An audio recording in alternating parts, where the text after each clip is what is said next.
Hello Arsenal fans and welcome to another video. Neomis here. This video today will be on transfer news.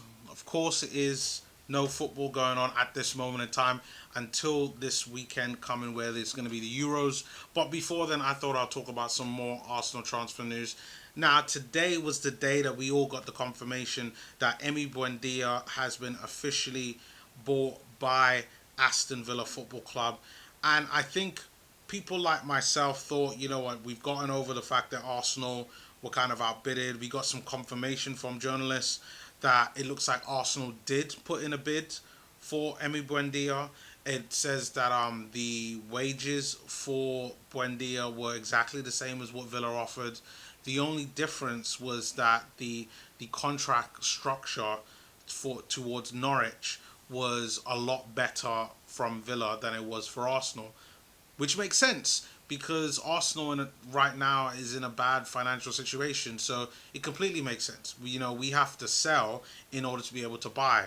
And my guess is that Arsenal don't have a lot of upfront capital to be able to say, hey, we're going to give you 35 million here or there, or even half of that. I'd be surprised if Arsenal have. I think it's going to take a lot of clever play from Arsenal kind of going forward.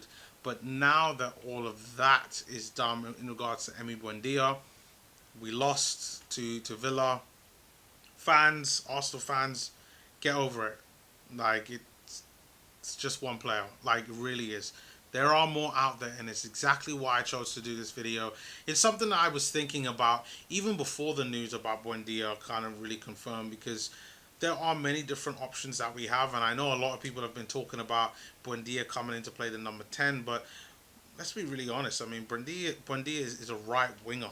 He can play at the number 10, and I know he sometimes plays out on the left and even as a striker, but he primarily is a right winger, which is the type of player that I think Arsenal are looking for. I think they're looking for a wide player that can play either on the other flank or at the very least in the number 10. Because when you really look at it, we have players who can play at the number 10. You got Pepe, you got Saka, obviously Smith Rowe. I mean, for crying out loud, you got Willock that can also play the number 10. So we have players to do that. But what we really need, in my personal opinion, is that we need a right-footed version, or at least a right-sided version to Saka. We need two right players, and for me, Willian is in the one, and we need to strengthen in that department, preferably with goals. It's the one thing I will say. And that's why I thought a good player, one of three, that I thought would be a good suggestion is Matheus Pereira, who is already linked with Arsenal because of the whole Emi Buendia stuff. And I've been talking about him over the past couple of weeks just because of his general performance in the Premier League this season. I think he's got about 15 goals in the Premier League so far. Sorry, 12 Premier League goals this season, 6 assists, which I think is pretty decent when you think of the fact that he's performed that well at West Brom. And I think that he is good enough to whereby Arsenal should seriously consider taking a punt on him, especially if they can get him at the right price. Now, again, I say that the price is crucial to this.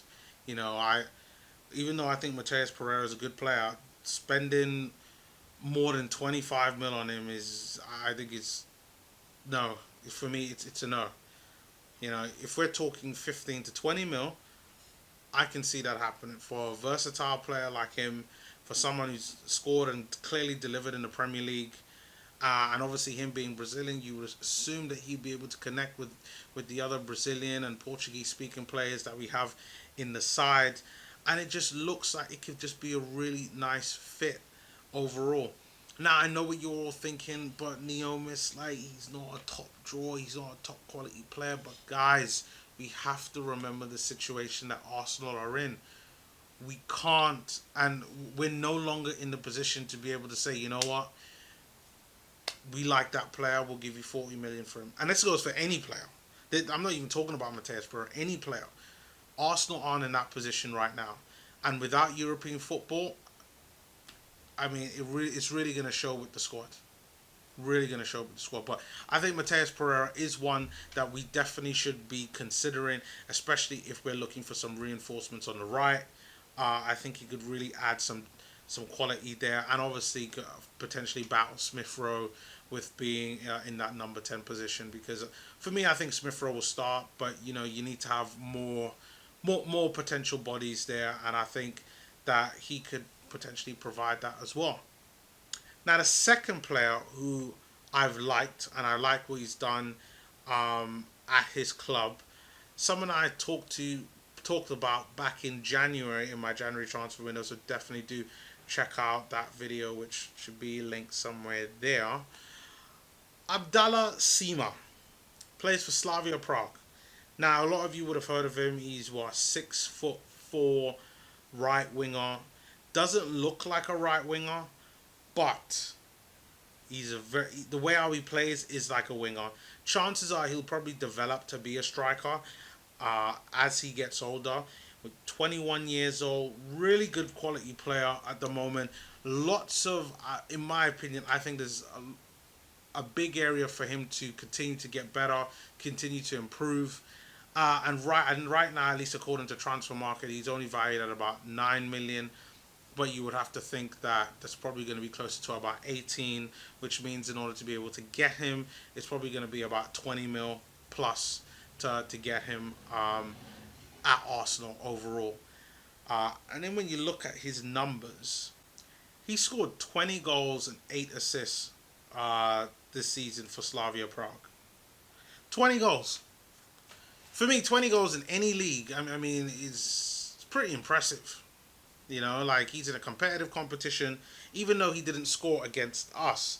I mean, he managed 11 goals in the Fortuna Liga, 4 goals in the Europa League, another 4 in their version of the League Cup, and then 1 goal in their version of their, I think probably like a Community Shield, where there was 1 game there where he scored, and 8 assists, which isn't bad at all overall for a player.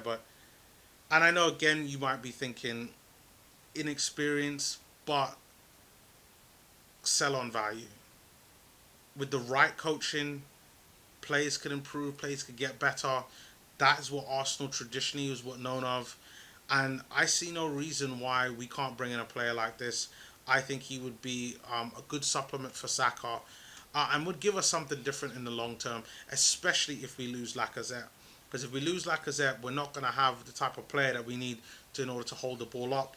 And even though I think he's okay at holding the ball up, what I really have seen from him, from looking at some of his games, using, was it Y-Scout, and going on YouTube, seeing some of the type of goals that he scored, generally left foot, right foot, and head, it tends to be like how he likes to score. Normally he likes to cut in when those crosses are taken, so we could kind of sneak up behind and get a header onto the defenders. But overall, I think a pretty good, solid player that Arsenal should consider, but looking at our current financial situation. And finally, a third player who we've never been linked with, and I had never heard of him, and this one has come purely out of left field.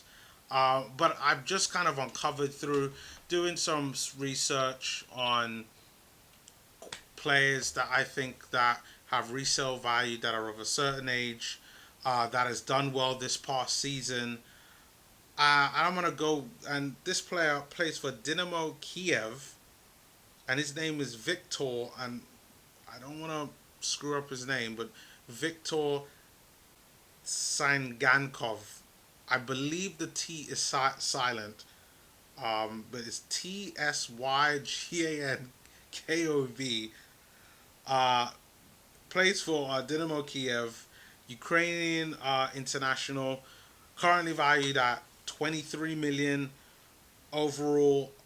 I won't lie to you, I've never seen him play a game, only what I've seen on YouTube, but he's got good numbers, and I thought, okay, why not? Maybe there are some Ukrainian fans, some Dynamo Kiev fans as well, that might know about him and might think that he might be able to provide value. So if you're watching out, Ukrainian fans, Dynamo Kiev fans, let me know, like, what do you think of him? Like, he scored 15 goals and 9 assists this past season, 1 assist in the Europa League, 2 goals in the Champions League, which was another thing that caught my eye as well. Because I mean, if he's scoring in the Champions League, he must be like of a certain quality, at least where Arsenal are right now. And he's still relatively young, 23 years old.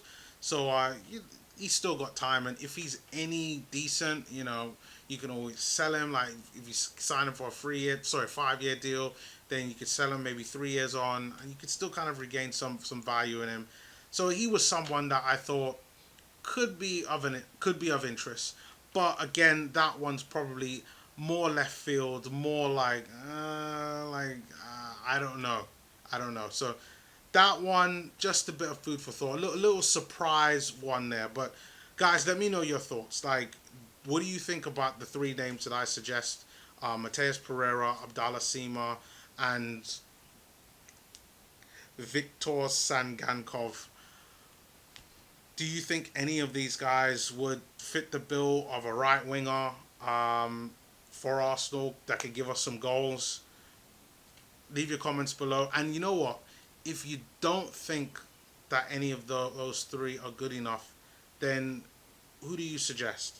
Because I don't want to see Willian be a backup right wing next season for Saka or for Pepe. Like, I don't. So definitely leave your comments below. Give me your suggestions, and I will see you all on my next video.